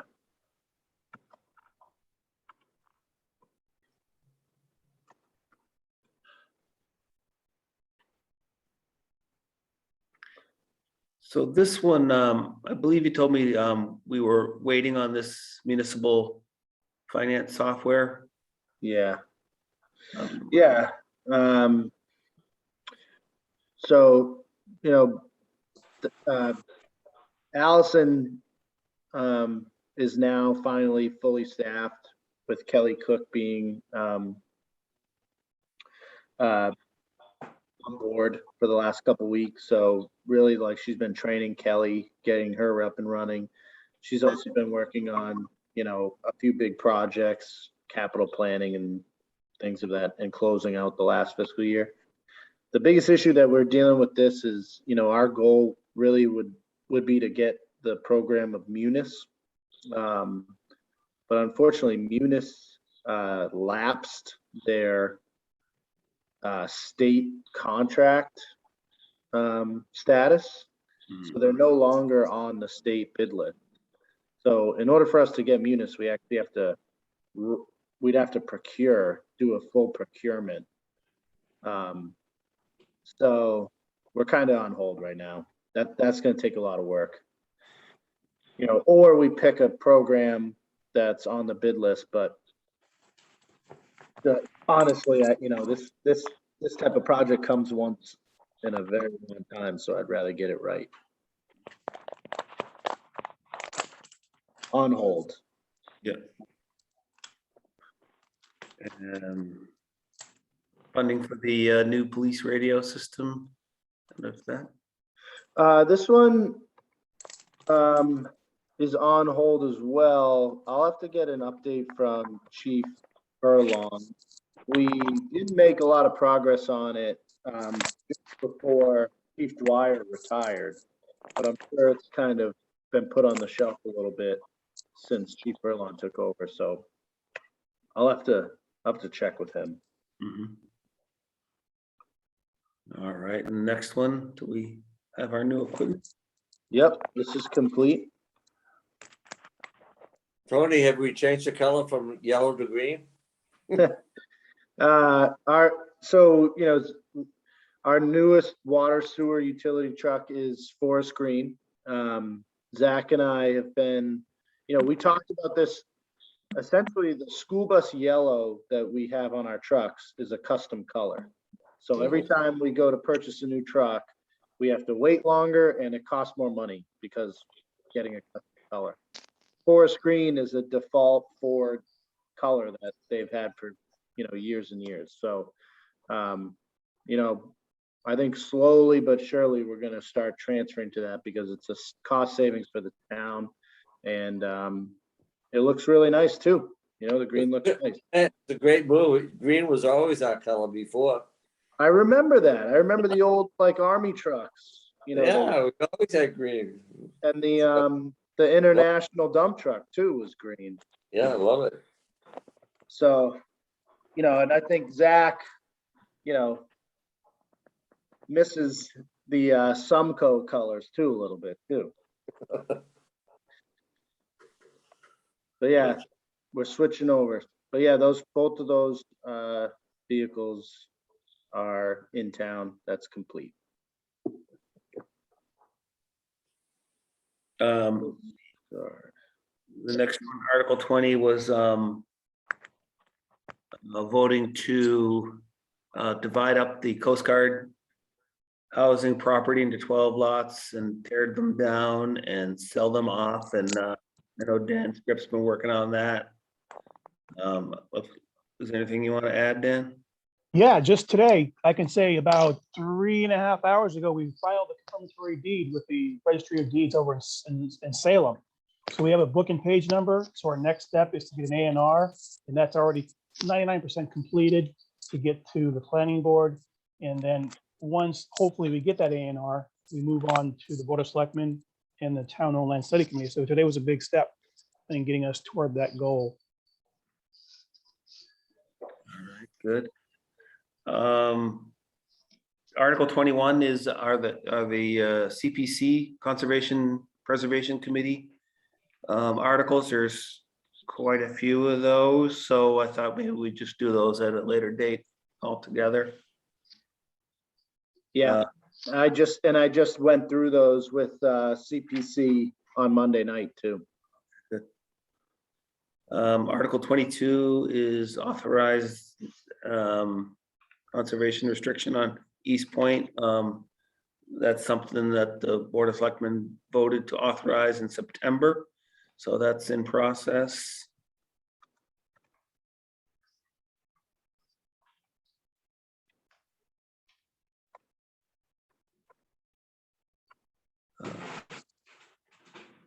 What Article 23, that's the MWRA $200,000 borrowing. We have not borrowed the funds yet. We are basically going through this process right now because of the administrative consent order and needing to put together an II plan. We're looking at the paving, we're looking at, water infrastructure, sewer infrastructure, stormwater infrastructure, national grid gas, and trying to come up with a capital plan and how to do that in the most efficient step. So we haven't done any borrowing on this yet. Mm-hmm. We just want to say available to borrow at the appropriate time. Yeah. And wastewater bylaw amendment. So this is the I&I issue. This is another bylaw change. So So that is, you can put on that AG approved on October 28th, posted November 3rd. sounds like today. Mhm.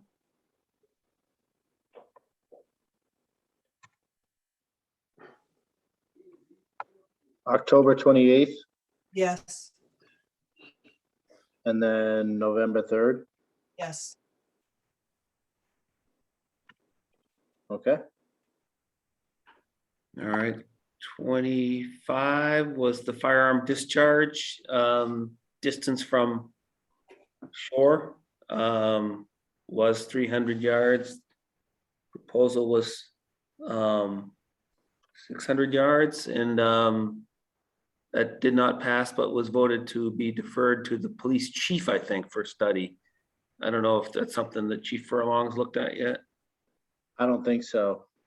So maybe we better, he may not even know that it's in his bucket because Chief Dwyer was still the chief at that point.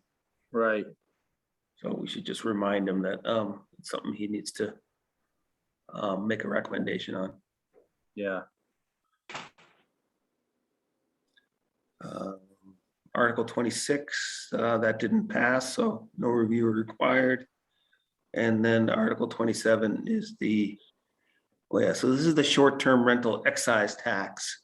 So the town voted to impose this short-term rental tax, and So how does that work? How do we get that money? I know the state gets the money and then they redistribute it.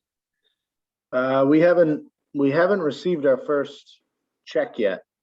So- But we basically will get a check every quarter.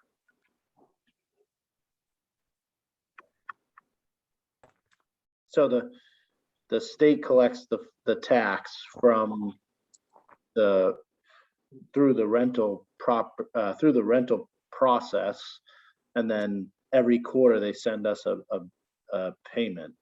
So we just tell the state, hey, we're part of the, Diane did that after the meeting. okay. And, yeah. So I sent them off a thing that say that we've adopted that law.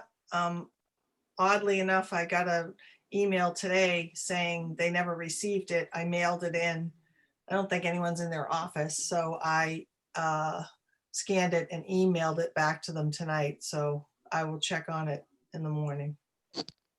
All right. That's weird, because I know through the process of interviewing people for the committee, some of them rent through Airbnb and mentioned that they saw we were already, that the state was collecting the tax.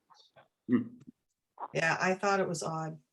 Yeah. What is it? Is that a 6% tax? Yes. Yes. Okay, thanks. All right, so it sounds like something that can be cleared up tomorrow about whether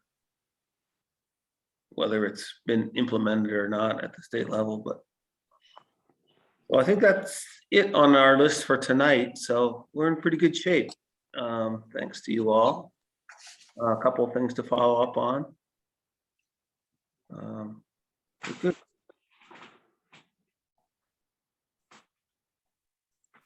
Great. Okay, the next topic is preserving East Point. Thought I would just mention, this is something I think that we've mentioned before, but probably worth mentioning again. There's, just to help people understand, there's really three things going on with East Point. There's the eminent domain conservation restriction action. There is what we call the Chapter 97 suit, and then there's the actions with the town committee, and they're three separate things. And I'm only mentioning that because I think sometimes people aren't sure what the distinction is. So the town has filed a notice of intention to put a conservation restriction on 12.5 acres at East Point as authorized by town meeting back in May. And the status of that is Northeastern has filed some claims about that, but the sort of important outcome of that is that they've requested that that action be delayed until the Chapter 97 suit is settled.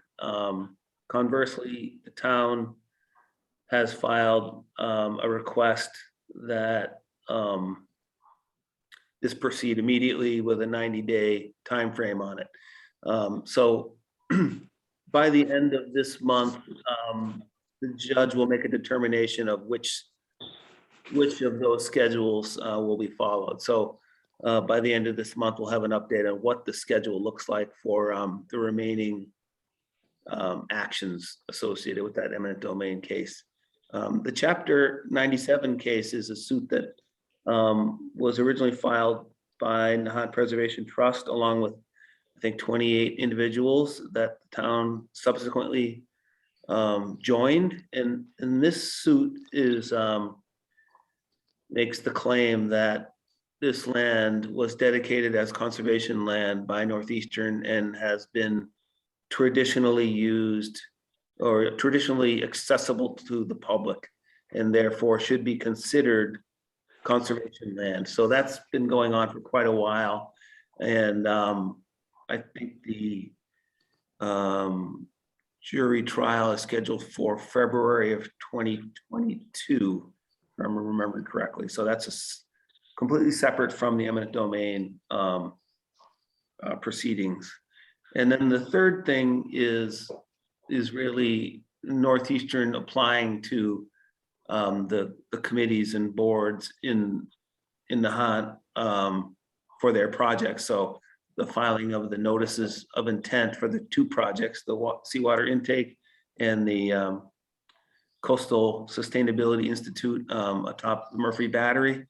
So they filed two separate notices of intent to the Conservation Commission for those, and as well as site plan reviews to the planning board. In both cases, those were rejected for a number of reasons by the Concom and the planning board, and Northeastern is appealing those decisions. So those are set, those are sort of, I would call them sort of our committees are responding to Northeastern's actions, which is sort of different from the other two categories. But those are the two categories and the current status of them. So that's the only thing I have in my summary. I don't know, Gene or Mark, if you had anything to add. I think you summarized it quite well, Josh. Great summarization. I hope that's all understandable to everybody. Hey, just one other thing. It doesn't relate to the suits or anything, but there was an article in the Globe on Monday, and it was about the different universities and the pilot program in Boston, the payment in lieu of taxes. And these guys are paying out anywhere from Northeastern paying out $12 million to BU at 18 million and Harvard at 13 million. And that's only a percentage of what they're supposed to pay, somewhere in the average vicinity of 65%. Is that the kind of money we can go after?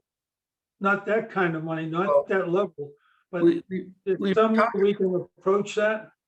I mean, it's come up before, and I mean, I think it's completely appropriate, completely separate from, these issues about preserving the conservation land.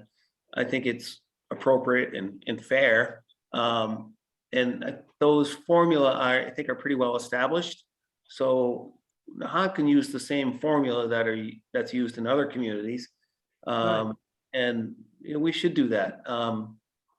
We should at least make that request. So let's make that a goal. And again, this is completely separate from efforts to preserve that conservation land. It's really about paying your fair share. And it's not just Boston. I mean, I know Milton Academy pays the town of Milton, which is bigger than Nahant, but probably on the order of the size of Swampscott. Phillips Andover pays Andover. So it's not, I mean, it's certainly a precedented situation, and I think appropriate to make the request. Yeah, they talk about the other communities making those payments. And so you're right, it probably wouldn't hurt for us to take a look at that. There might be something there worthwhile. Absolutely, yeah.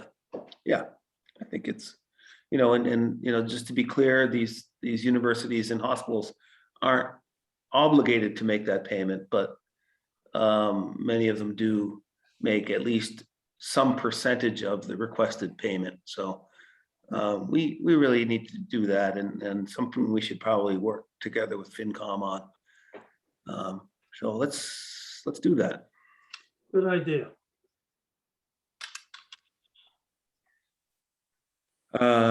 Mark, did you have anything? Nope, that's it. All right. Next on the agenda is the town administrator's report. Thank you, Mr. Chairman. The first thing on my report is the nor'easter storm recap, which we've already accomplished. We already went through that, so I'll skip over. The second thing is the MBTA bus stop and crosswalk at Little Nahant. That project, I'm showing graphic of it right now. is going to be starting next week. This is going to take the old bus stop this is the existing old bus stop right here. I'm circling with my mouse. It's right at the base of Nahant Road, but at the crest of the hill, and moving it down closer to like the entrance of the Little Nahant playground. Plus they will be installing not only, ADA compatible sidewalk here and here, but a crosswalk as well. And, this has been something that the Little Nahant community has been asking for some time. We were able to partner with the MBTA, and they paid for the traffic study, the engineering, the designing, the permitting, and they're going to pay for all the construction. So not one, penny from the town of Nahant is going into this project, but we're excited to see that it's getting done and being built next week. So you will see on the main road starting next. Yeah, it's really happy to see, in particular, the crosswalk there. I know that's been a concern for, been raised as a safety concern for some of the Little Nahant residents, and so good to see that getting done, and nice job getting it done without costing us anything. Yeah, I have them. I have 2 other locations in town that I'm asking them to look at, Spring and Nahant Road and Wharf Road and Willow Road, right at the intersection of the wharf. And I've had Dan Coughlin, engineer, do some survey and design work on that. MBTA is willing to partner on those projects with us, but I would like to sit down with each of you individually on the proposals before I go to MBTA with them. Make sure that we're all like okay with the design changes. So I'll schedule. I have the designs in my office, so I can get them in town hall or I'll set up a meeting. I do have a few other things. I'll just try to go through them pretty quickly. One of the CPC articles is $500,000 borrowing for envelope work at the town hall and the library. It's also in conjunction with a Mass Historical Commission grant towards the library work. Those bid docs are getting posted this week, and we'll be awarding a contract mid-December. So contract is up and running. The Short Beach Dune project by Little Nahant, that's funded through FEMA. Survey work is happening this week, and we're hoping to, that's all local permitted. So hopefully we're getting that project done this winter. Human resources, we got a community compact regional grant a while back to regionalize our HR service with the town of Scott. DOR is really reaching out to us saying, we got to see some action on this. And so I've been working closely with Clifton Larson Allen consultant group and the town of Swampscott on an action plan to really push forward on the expenditure of those grant dollars. And so hopefully in the coming weeks or so, we'll be signing a contract with CLA to come in and do a audit of our, HR functions and provide us recommendations as to how to spend down the dollars in the grant and best efficiency is for regionalization. And then on November 16th at our next department head meeting, by using money from the grant, I have KP Law coming in to do a conflict of interest, ADA and FMLA training for department heads. And we've invited Swampscott department heads to take part in that as well. So that's happening next week. Through the Green Communities grant, weatherization at the library, town hall, and DPW is happening this week. And hopefully in the next week or two, it'll happen at the fire and police station. The Council on Aging has installed 2 new refrigerators, all Energy Star rating, and a new convection oven, Energy Star rated, completely funded through the Green Communities Grant. So that's good news. And then interior lighting is the next part of that project. That probably won't happen until later in December, just because the delay on materials. The fire and police department, through their efforts of raising money for breast cancer, they actually were able to raise about $8,500.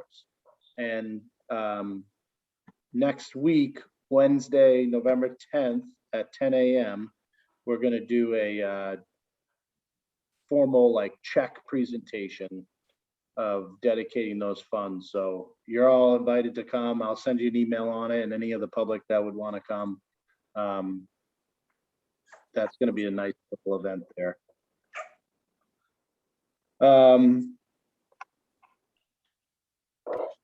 Couple more things. We sat down with Tewksbury Police Department, who is really a leader in Massachusetts on drones and having their drone division. And we sat down with them to talk to them about, how they use their drones and what's it best used for. And actually they're going to come to Nahant and do a coastal recording for us, so that, it's going to give us a baseline before winter in case we have any storm emergencies and need to make claims to FEMA. And B, the assessor's office hasn't done a coastal property visual assessment in quite some time too. So we're partnering with Tewksbury Police Department. They're going to come and show us how they use their drone, collect that information for us, and it's going to work. It's going to be helpful to assessors too. Flash Road Park basketball and tennis court will be done in the next couple weeks. And that's it. That's a lot.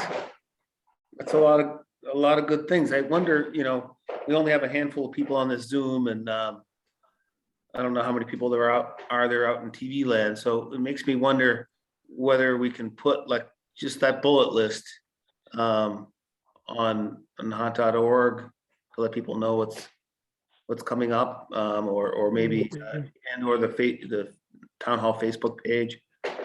It's too much good news to not share, Tony. We'll definitely put something out about the check event that's going to happen at the town hall next week. And we should definitely, once the Flash Road courts get done, we're going to do another ribbon cutting down there. So we'll definitely publicize that in advance. But yeah, that other information, there's a lot of good news there. And I think with that drone footage that we're going to do, I kind of, I want to get some public notice out there on that too. So, it doesn't scare anybody. Yeah, we can try and get the rest of that info out somehow too. Hey, Tony, is Flash Road going to include the pickleball? Yeah, there's pickleball lines inside the tennis court. Good, great. Hey, I did have a question. The Short Beach, Little Nahant and Dune project. You mentioned this winter. I think one of the CPC articles was for a piece of equipment at that Little Nahant playground, and I believe the plan was to do that after the Dune project. Is that correct?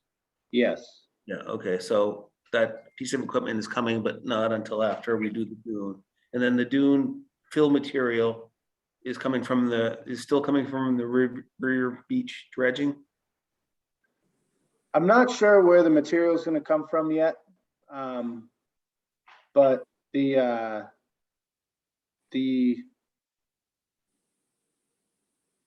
there's material, there is material from, not from Revere Beach, but from like Point of Pines, right? Yeah, right. Yeah. That's So what I meant. I'm sorry, yeah, so we did speak with them, and I don't know if we ended up, if they've dredged or if they still have the material, you know, if that's gonna time up perfectly, but Mhm. that would be the goal, you know. If it doesn't time up and they haven't completed the dredging yet, whenever they have it, we're gonna try to grab it, even if we have to, you know, Good to stop. get a nice match, you know, because You sometimes, know, when they did the original Revere Beach renourishment and the Point de Pines, all of that material came from a gravel pit in New Hampshire. And that stuff is really totally different than anything we've seen around this side of the island. yeah, It's something to really look at that.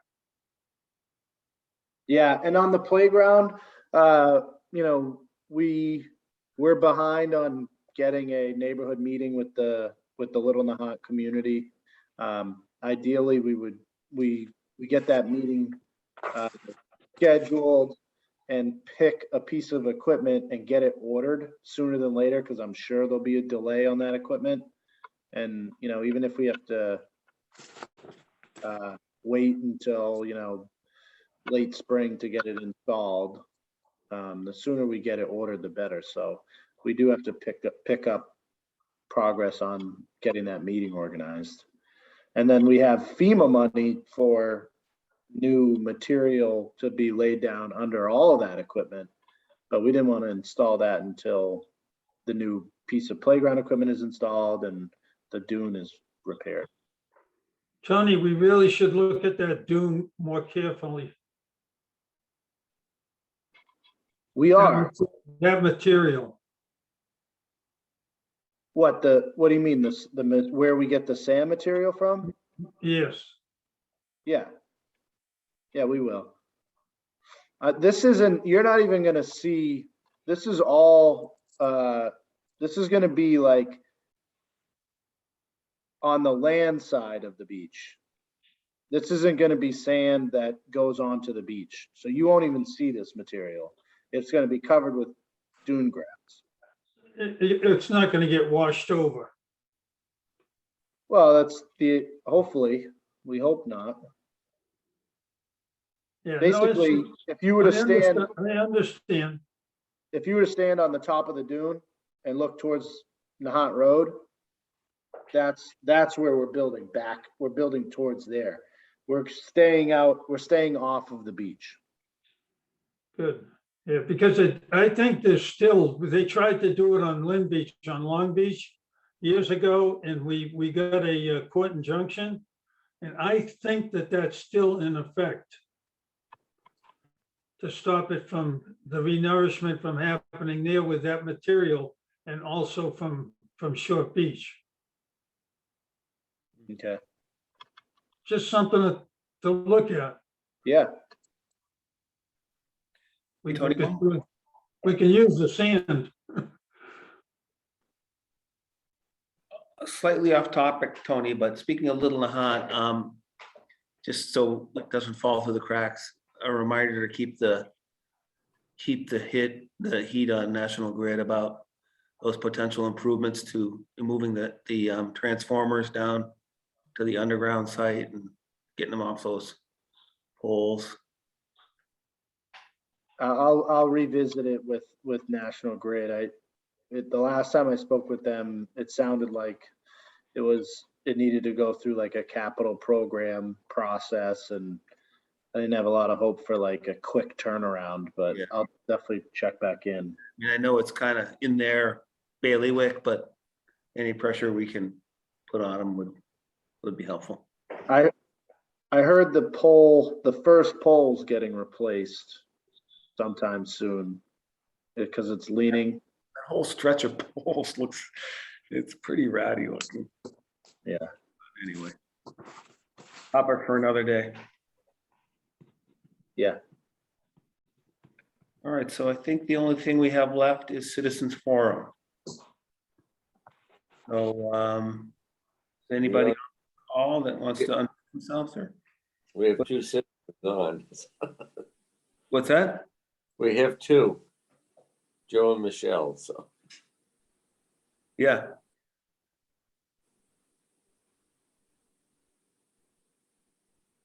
Joe, Michelle, anything? Dan? Jean? All right. All right, so I guess we have nothing in citizens forum today. So with that, do we have a motion to adjourn? So So moved. made. Seconded. All those in favor, roll call vote. Gene Canty, aye. Mark Cullen, aye. Josh and for my. All right, thanks, everybody. Good night. Thank you.